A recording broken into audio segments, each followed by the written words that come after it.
கோவில்பட்டி தொகுதி கயத்தாறு ஊராட்சி ஒன்றியத்தில் வானார்மட்டி என்பது மிகப்பெரிய ஊராட்சி ஆகும். அந்த ஊராட்சியை சுற்றி அதிகமான ஏராளமான கிராமங்கள் இருக்கின்றன.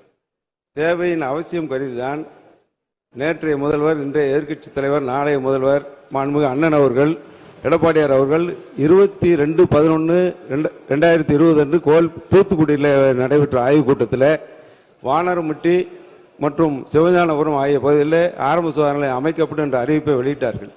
அதற்கு பிறகு NHM என்று சொல்லக்கூடிய நேஷனல் ஹெல்த் மிஷன் மூலமாக அந்த பரிந்துரையெல்லாம் செய்யப்பட்ட நிலையில் தேர்தல் நடைபெற்றது. அதற்கு பிறகு சிவஞானபுரம் அரசு ஆரம்ப சுகாதார நிலையம் துவக்கப்பட்டிருக்கின்றது. 2 ஒன்று துவக்கப்பட்டது. அது இன்றைக்கு விளாத்திக்குளம் தொகுதியிலே வருகின்றது.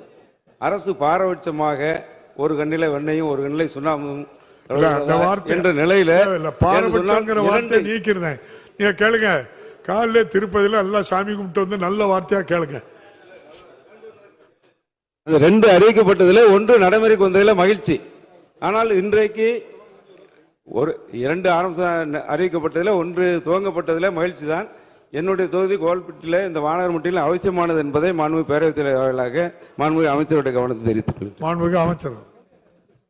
மாண்புமிகு பேரவைத் தலைவர் அவர்களே, அவர் சொன்ன அந்த வானார்மட்டி ஊராட்சியின் மக்கள் தொகை என்பது 5871 மட்டுமே. அவருக்கு நன்றாக தெரியும், ஒரு ஆரம்ப சுகாதார நிலையம் அமைய வேண்டும் என்றால் ஒரு 30,000 அளவுக்கான மக்கள் தொகை இருக்க வேண்டும். ஏற்கனவே அந்த ஊராட்சியை பொறுத்தவரை 4 இடங்களில் ஆரம்ப சுகாதார நிலையங்கள் இருக்கிறது.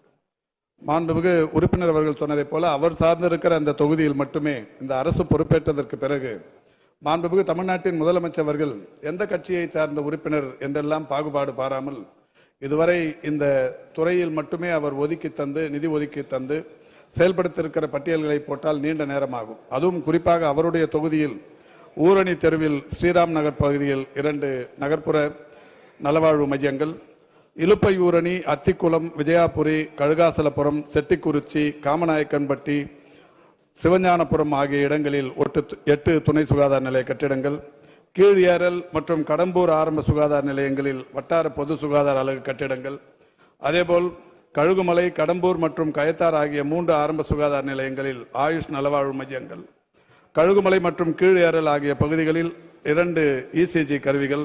அது மட்டுமல்ல, மாண்புமிகு தமிழ்நாட்டின் முதலமைச்சர்களே நேரடியாக வந்து கோவில்பட்டி அரசு மாவட்ட தலைமை மருத்துவமனையில் RT-PCR ஆய்வகம், மகப்பேறு மற்றும் குழந்தைகள் நல மருத்துவ கட்டிடம், கண் வயிறு சிகிச்சை பிரிவு கட்டிடம், கட்டண படுக்கை அறைகள், மாவட்ட ஒருங்கிணைந்த சுகாதார ஆய்வு கட்டிடம் என்று 13,10 லட்சம் ரூபாய் செலவில் கட்டி முடிக்கப்பட்டு இவைகளெல்லாம் பயன்பாட்டிற்கு வந்திருக்கிறது என்பதை தெரிவித்து, இந்த ஏற்கனவே நான் அடிக்கடி சொல்வதை போல மாண்புமிகு ஒன்றிய அமைச்சரிடத்தில் கேட்டிருக்கிறோம். வந்தால் நிச்சயம் அந்த ஆய்வு செய்து புதிய ஆரம்ப சுகாதார நிலையங்கள் அமைப்பதற்குரிய நடவடிக்கைகள் எடுக்கப்படும் என்பதை தெரிவித்துக் கொள்கின்றேன். செய்திகளை உடனுக்குடன் தெரிந்து கொள்ள கீழ்கண்ட கேபிள் மற்றும் DTH நெட்வொர்க்குகளில் எம்நாடு செய்தி தொலைக்காட்சியை காணுங்கள்.